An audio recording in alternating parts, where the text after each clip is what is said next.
जब मौत के मुंह से निकल कर आए, बताएंगे आप? देखिए, जब हम लोग वहाँ गए हमें कोई भी अंदेशा नहीं था कि हम बड़े, जैसे पिछले साल भी गए थे तो बड़ा ही अच्छा माहौल था। हम लोग जाते जाते जा रहे थे बस में, हमारी बसों में भजन कीर्तन लगा हुआ था, हम करते हुए जा रहे थे, हमारे साथ महिलाएं भी थी। बस हम जब एंटर कर गए वहाँ पे, एक बार वहाँ चले गए, वहाँ हमें सब कुछ अपना दर्शन वगैरह कर लिए। जैसे ही हम दूसरे मंदिर जाने को हुए, अटैक हो गया शुरू। तो जो हमारी बस थी, हमने देखा कि आगे वाली बसों में धुआं उठना शुरू हो गया, काला काला बादल लग गए, अंबार लग गया दोनों का, आसमान तक धुआं काला छा गया। तो हमें पता लगा कि वहाँ पथराव शुरू हो गया। तो फिर हमने अपनी बसें वापस मुड़वाई, हम लोग जाके मंदिर में छुप गए। और यही नहीं, बड़ा ही रोष का विषय है कि मंदिर के ऊपर भी गोलीबारी हुई।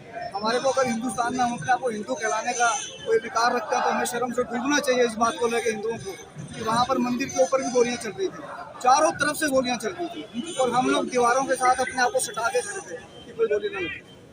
और बिल्कुल भी जान बचने का हमें कोई भी वो नहीं था कि हमारी जान बच पाएगी, क्योंकि बाहर जो हमारी बसें खड़ी थी उनमें उन्होंने आग लगानी शुरू कर दी थी। हमें पता नहीं था कि हमारी बस भी फूक गई है कि नहीं। तो काफ़ी समय तक यही चलता रहा जब तक पुलिस नहीं आई। काफ़ी टाइम के बाद पुलिस आई, हमारे सामने कई लोगों को गोलियां लगी जिनको मंदिर के प्रांगण में ला के निकाला गया। आपने किस तरह जान बचाई अपनी और अपने साथियों की? बस हम, बहुत गर्मी का मौसम था, फिर भी हम सब लोग एक दूसरे से सट के दीवारों के साथ खड़े रहे ताकि जो ऊपर से जो फायर आ रहा था वो हमें ना हो। और वहाँ पर हमारे दो चार जो पुलिस वाले थे वो भी हमारे को कह रहे थे कि आप वोट में हो जाओ, बोले ना हो। तो 2000 लोग थे और इतना बड़ा मंदिर नहीं है, फिर भी सभी लोग एक दूसरे से सट के दीवारों के साथ खड़े। उम्मीद थी सुरक्षित पहुँचेंगे? कोई उम्मीद नहीं थी, क्योंकि हमें पता था कि सारा का सारा एरिया 100 जो गांव है वहाँ 100-150 सारे मुस्लिम बहुल हैं, हम कहीं से भी नहीं निकल सकते। गोलीबारी और तमाम जो पेट्रोल पंप फेंकने वाले कौन लोग थे वो लोग? देखिए, हमने जो देखा ज़्यादा बड़ी उम्र के लोग नहीं थे वो, क्योंकि ज़्यादा से ज़्यादा उम्र 15 से लेकर 25 साल के बीच में रही। सारे के सारे ही लड़के थे, तो वो ऐसे काम कर रहे थे जैसे प्रोफेशनल काम करते हैं, जैसे उनकी बहुत बड़ी प्लानिंग थी पहले से ही।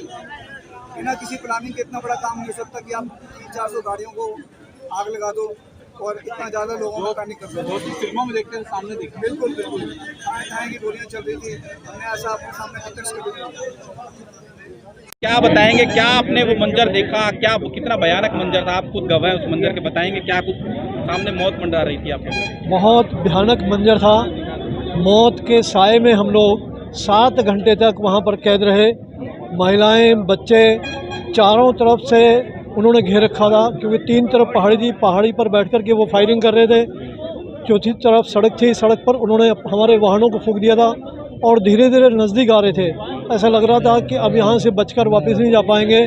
प्रशासन किसी भी प्रकार से हेल्प नहीं कर पा रहा था। बहुत देर बाद प्रशासन पहुँचा और उसके बाद भी 1.5 घंटे तक हमें सड़क पर रोक कर रखा गया। वहाँ के सरकार के वाहन नहीं आए, जिससे हमारी सांसें जो फूली हुई थी। बहुत भयानक मंजर था, किसी प्रकार जान बचा करके हम लोग वापस आए। कैसे जान किस तरह बचाई आप लोगों ने? मौत का मंजर सामने देखा आपने, किस तरह रेस्क्यू किया गया, कैसे बचाया गया आप लोगों को? हम अपने आप में वहाँ पर कुछ नहीं कर सकते थे, क्योंकि उनके पास सब प्रकार के हथियार थे। हमारे पास तो एक डंडा तक नहीं था। प्रशासन के भरोसे थे। प्रशासन चाहे देर से पहुँचा, चाहे कुछ भी पहुँचा, बिना प्रशासन के हमारा बचना संभव नहीं था। प्रशासन की मदद से ही हम लोग बच करके वापस। क्या कहेंगे, इस तरह का दोषी कौन लोग हैं, कौन लोग इसको बढ़ावा दें? दोषी तो वहाँ के जिन्होंने षड्यंत्र किया वो लोग हैं, और प्रशासन की ढिलाई है कि वो सबको आईबी का और इनपुट होने के बावजूद भी समय पर कार्रवाई नहीं कर पाए। बिल्कुल प्री प्लान था, क्योंकि 2 दिन पहले उन्होंने अपने सोशल मीडिया पर वीडियो डालने शुरू कर दिए थे और इस प्रकार की खबरें आ रही थी कि इस प्रकार का वो करेंगे, लेकिन प्रशासन समय पर नहीं देता, जिसके कारण से सब घटनाएं हुई। घटना वाले दिन कब आप घर कब पहुंचे? रात को कितने बजे पहुंचे? हम वहाँ से रात में सुबह 4 बजे पहुँचे। अगले दिन रात में 10 बजे वहाँ से चले। जिस समय चले उस समय भी खतरा था कि पता नहीं रास्ते में कहाँ पर आक्रमण हो जाए, क्योंकि मंदिर से लेकर के पुलिस लाइन तक जहाँ मैं रुका था लगभग 12 किलोमीटर का एरिया है। उस 12 किलोमीटर के एरिया में हमने 200 वाहन सड़क पर जले हुए, फूके हुए देखे।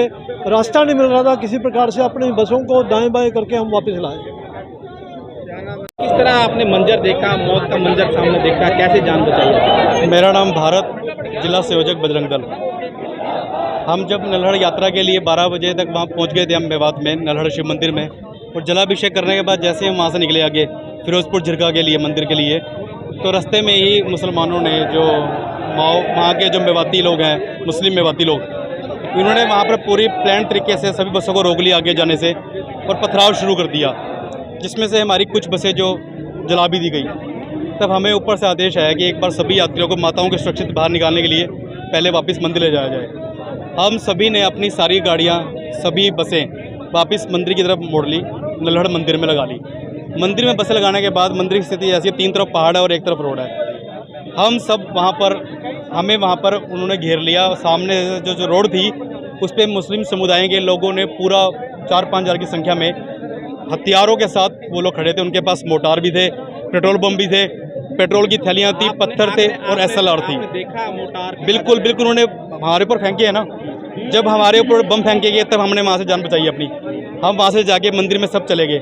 मंदिर में जाने के बाद पुलिस प्रशासन की तरफ से कोई सहायता नहीं आ रही थी, क्योंकि ना वो पुलिस को वहाँ पहुँचने दे रहे थे। मंदिर के पीछे जो पहाड़ी पे है वो उन्होंने जाके वहाँ बंकर बना रखे अपने पहले से ही, सुनियोजित तरीके से महीना पहले से बंकर तैयार थे। बंकरों में उनके पास असला था। वहाँ से उन्होंने फायरिंग शुरू करी, जिसमें हमारे पानीपत के अभिषेक को भी गोली लगी, जो कल वो शहीद हो गया। ये मंदिर में आने के बाद हुआ। उन्होंने पुलिस के ऊपर, ADGP मैडम थी जो, उनके ऊपर, ममता जी के ऊपर भी वहाँ पे फायरिंग हुई है। तब पुलिस प्रशासन ने कुछ फायरिंग करी, उनको पीछे हटाया। लेकिन इस जद्दोजहद में 12 बजे से लेकर 6:30 बजे तक 6 घंटे हम लोग सब मौत के साए में सब सहमे डरे। मातृशक्ति हमारे साथ 1000 की संख्या में थी। सभी बड़े परेशान थे कि आज क्या होगा, कुछ नहीं पता था किसी को। तब 6:30 बजे जब केंद्र से बात हुई है, तब जाके कोई एक्शन हुआ और वहाँ पे रैपिड एक्शन फोर्स और जो भी पुलिस बल पहुँचा वहाँ पे।